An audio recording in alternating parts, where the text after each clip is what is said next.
everyone, Miss GoElectric here. Most people I know that ride road bikes like this one here like to have a bike that is lightweight and simple. They don't want to see any visible batteries, any screens, or anything hanging off the bike. And although the one in front of me here looks like it might be the lowest tech e-bike that I've ever reviewed, it actually might be the most high-tech e-bike that I've ever reviewed. This here is the Velotric Thunder 1.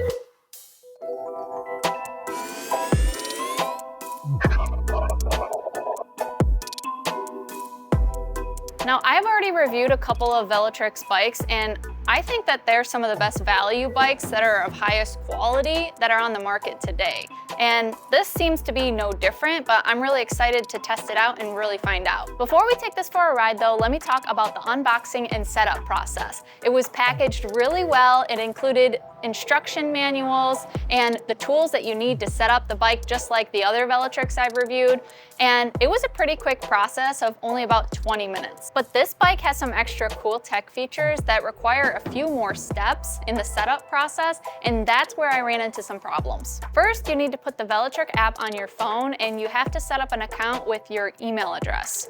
Next is that the bike has a 4G internet chip in it, but it also needs to connect to a cell phone tower. When all conditions are met, then you can open the app and connect the bike directly through Bluetooth. But this is where I ran into some problems because I couldn't connect mine. The app kept telling me that the bike wasn't connected to a cell phone tower, even though I live pretty much right underneath a cell phone tower. I contacted Velotric, but they didn't get back to me right away, and I decided to try it out and connect it the next day, and it worked. But the app said that the bike needed a firmware update before I could even ride it, and it kept failing and failing and failing when I tried to push that firmware update to it. It took many hours, and then finally, just like the connectivity from the bike to the cell tower, it just started to work. After you have everything connected, then you can set up your fingerprint for the fingerprint reader here. And this actually has up to 12 different profiles that you can connect a fingerprint with. The app has some really cool features, including GPS locating, anti-theft alarms. You can record your rides. It also has this really cool feature where if you're connected with Bluetooth, you can walk up to the bike, it unlocks, and then when you walk away, it locks, just like my Tesla. And it also has the ability to use this sticky mount on the back of your phone and attach it right here to the handlebars, and that becomes the screen for the e-bike. This gives you information like speed limit, tripometers, and all that kind of data. Now let's talk specs. The Velotric Thunder 1 is a Class 1 e-bike, which means it can hit a top speed of 20 miles per hour on pedal assist and does not have a throttle. Velotric provides instructions on their website on how to unlock the bike to a 25 mile per hour top speed. The Thunder 1 has a Velotric developed motor, which is rated for 350 watts continuous and 600 watts peak, with up to 45 Newton meters of torque. The motor is paired with a 36 volt 9.8 amp hour Samsung battery, which is equivalent to 352.8 watt hours. This battery is integrated into the aluminum frame and is UL certified. Velotric says this will provide up to 70 miles of range, but they will soon offer a 36 volt 4.9 amp hour or 176.4 watt hours range extender for the Thunder 1, which is slated to provide 30 additional miles. This would give the bike a total of 100 miles of range. This bike ships with a 2 amp charger and should give you a full charge between 4 to 6 hours. The Thunder 1 comes in 2 frame sizes, medium or large, which will accommodate riders between 5'6" and 6'5", with a maximum payload capacity of 330 pounds. The bike is very lightweight at just under 40 pounds. The Thunder 1 stopping power looks to be oversized as it's equipped with Tektro hydraulic brakes with 160mm rotors. A Shimano-made rapid-fire shifter and 8-speed Altus derailleur is included here, which is my favorite configuration as far as their mid-range options go. The rigid front fork is aluminum and the tires are 700 by 38C puncture-resistant tires. This bike does not include fenders or a rear rack, but they're available for purchase on Velotric's website. Now let's talk a little more in detail about all the tech on this bike. It comes with Velotric's Smart Plus sensor, which works with the Velotric app. This allows you to customize your ride by selecting different ride modes, tracks and records your rides, and tracks key health metrics like calories burned. This also has security and convenience features like keyless unlock, GPS tracking, and anti-theft alerts. The headlamp is integrated and includes light sensing technology, which simply turns on if it detects that it's dark outside. Velotric says there will be a crash detection feature coming soon. Lastly, Velotric has a 2-year warranty and a robust dealer and service network in the US. You can check the map on their website to see the nearest service location. They also have a partnership with Velotooler, which makes at-home assembly or service possible. Now it's time to ride this bike downtown where it's designed to be ridden. So first I'm gonna put my phone on the handlebars, put my fingerprint on, and get my helmet. Let's go.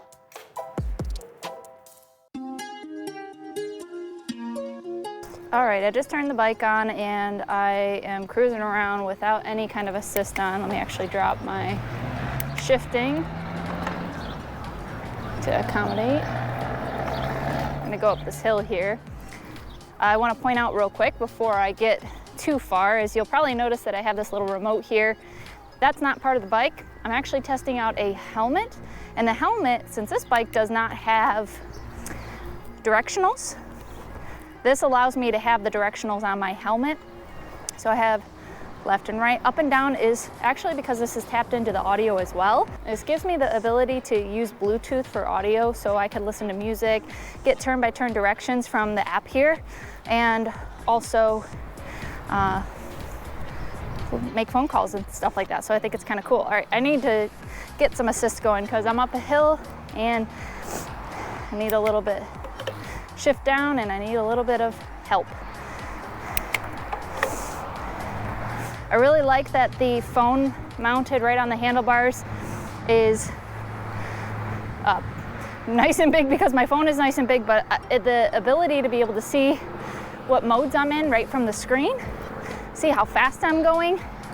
It tracks how far, how long I've ridden. And then if I tap on this little GPS icon, it gives me the map information, which is so cool. You know, especially if you want to go on specific roads with this bike, trails. It does a pretty nice job with that layout while still making miles per hour visible in a clear fashion. Now, of course, I can adjust the brightness on my phone accordingly, but I really love the app compatibility here and how much you can really do on this bike because of the app. I'm just in the first pedal assist mode, which is called eco mode. But one thing I want to point out real quick is that with this app, you also have the ability to switch different types of driving experiences.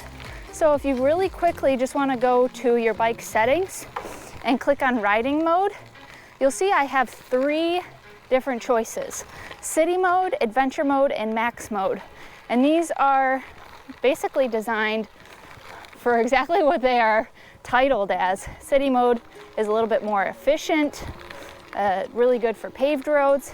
Adventure mode, great for off-road trails, so the tires do accommodate a gravel path like the one I'm on right now. So if you want to go on a little bit more of a, not completely off-road, but something like this is kind of the perfect balance for this bike.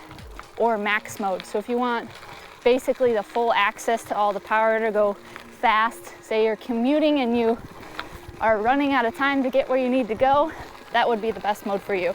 I'm going to keep it on adventure mode right now because I am on this gravel path. And just to note is, since each one of those modes kind of customize the bike in a sense to give it its own profile, they each have a different feel with the 5 pedal assist modes as well.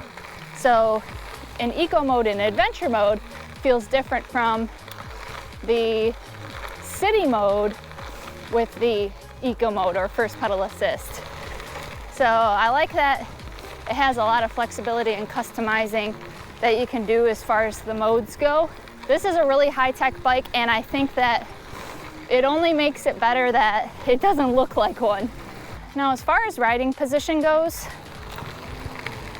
this is not the best feeling in my opinion. And you know, this isn't a leisurely style bike that I typically like to go for, but It definitely feels like a road bike position. So if this is something that you're used to, I think it's exactly what you would expect out of a road bike. I'm leaning forward a lot. The saddle on this bike is not very comfortable. I'd probably replace it. But it is thin, sporty, really designed for those people who are used to road biking. The grips are a rubberized material, have some texture on them, so they're good as far as keeping my hands in place. But since I'm leaning forward a lot, I do like that paddle style on some of the other bikes I've reviewed, and even the sister bike to this, the ST, with that paddle shape. But that's personal preference. If that doesn't bother you, then this might be the right grip for you. I really like a Shimano gear set. The shifter here is actually my favorite style, with the thumb and index finger adjustments. Makes it super easy while you're riding, right at your fingertips, to make those adjustments. This bike is really designed to be your city commuter, and the handlebars are straight across. This is more about efficiency and really accommodating for a commuter. Let's actually move up to the next pedal assists. This has a torque sensor, so great application of power that's very natural. I tend to prefer a torque sensor just because a lot of cadence sensors on the market are not as responsive, and this really just feels like you're riding a bike, and it just gives you a little extra help when needed. We're bumping up to normal mode. This bike does not have a suspension, so also keep that in mind, but you know, very typical for a road bike. If you need to get a suspension seat post, then maybe that'll solve the issue for you. Test these hydraulic brakes here. Great stopping power as always with Tektro hydraulic brakes. Really happy about the performance of those. Now, of course, this bike ships out of the box as a Class 1 e-bike, which means it doesn't have a throttle and it can go up to 20 miles per hour. But you can unlock it, and that will allow you to go up to 25 miles per hour while pedaling. So I'm in the turbo mode, which is the 5th pedal assist mode. Actually, let me change my riding mode to max, and that's gonna give me the top speed. All right, let's go back there. Okay, we'll make our way to the city, and while we do that, let's test out the top speed. I'm just wishing that the handlebars came up a little bit more. Maybe I could add a spacer at the stem to accommodate for that, but just puts a little bit too much pressure on my hands. At this green light, let's try to get up to 25. I'm in turbo mode.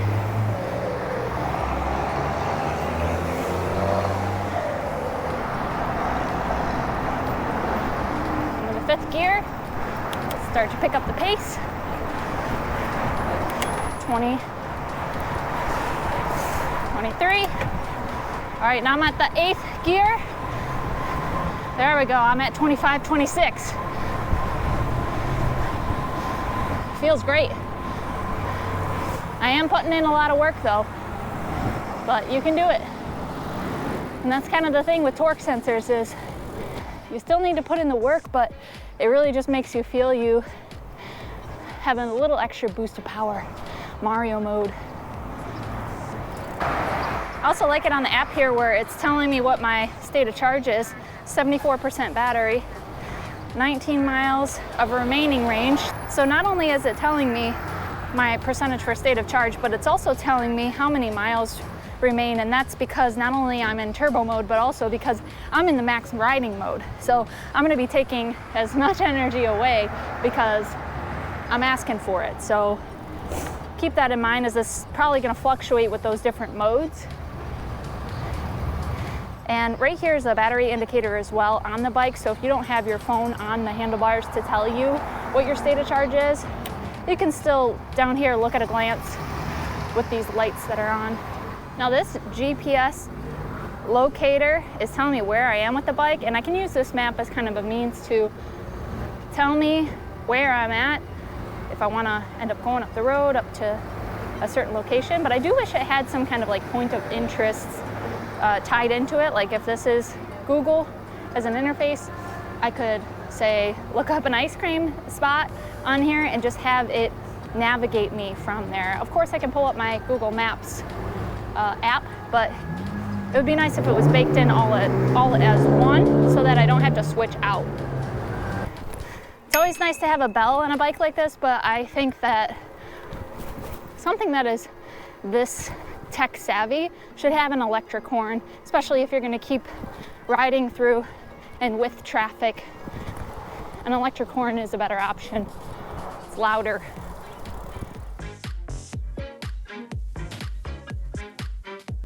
I've ridden the Thunder One all around town, so let me share the things that I think they could do better and the things I really enjoyed about this bike. The first improvement I'd like to see is a very minor qualm about the aesthetics. It is such a beautiful bike, but in my line of sight, there are some pretty sloppy welds, and at this price point, I'd like to see them smooth out a little bit better. Next is the paint. Although it is an absolutely stunning finish, all the colors on the Thunder One are very muted, and I feel like Velotric has that signature bold pop of color option for a lot of their other bikes. I wish they had that available for this one.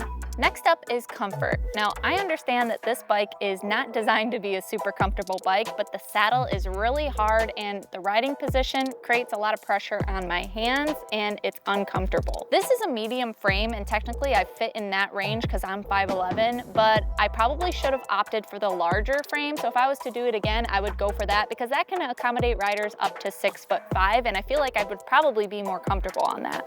At this price point, I don't think that it should have a rear light that's clipped onto the back of the seat post that has a battery in it that I'm gonna have to replace because it will die. I'd love to see an integrated rear light on this, like a lot of the bikes that I have in this price point. And to that point, I think this bike should be shipped with fenders. If people don't want to put them on, then fine, but if you're going to use this as a commuter, I think it should come with fenders, especially at this price.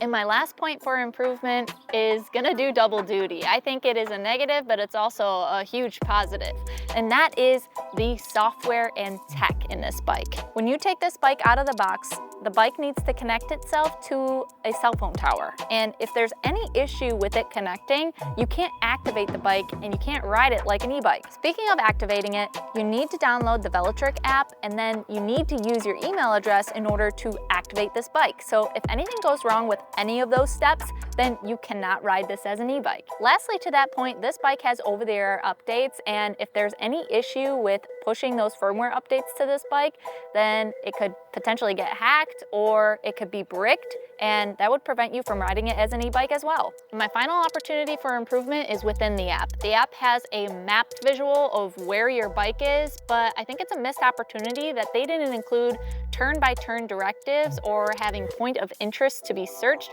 so that I could navigate right to that point of interest very easily, right in one app, instead of having to switch to, say, a third-party app like a Google Maps. Now let's talk about all the things that I think Velotric got right with the Thunder One. And we'll start with technology since that's what we're talking about. The app is awesome. It has a lot of those basic features you would expect out of a bike, like the speedometer and the odometer, but it has even more cool features. I like the map. I like that it has a feature where it will alert me if someone tries to move my bike and I'm not there. I like that when I walk up to it with my phone in my pocket, it will unlock and lock when I walk away. I like that the app has different ride modes and profiles, so I can really customize it to feel if I want a city experience, adventure experience, or if I want the max amount of power, and that's completely separate from my pedal assist modes. And all that's done through the fingerprint reader, which is really nice because you can have multiple different profiles that way. And I've never seen that on a bike before, where you don't need a key, you don't need your phone to unlock it. All you need is your fingerprint and then you're good to go off to ride. There's one small flaw with using your phone as the screen on this bike, and that is that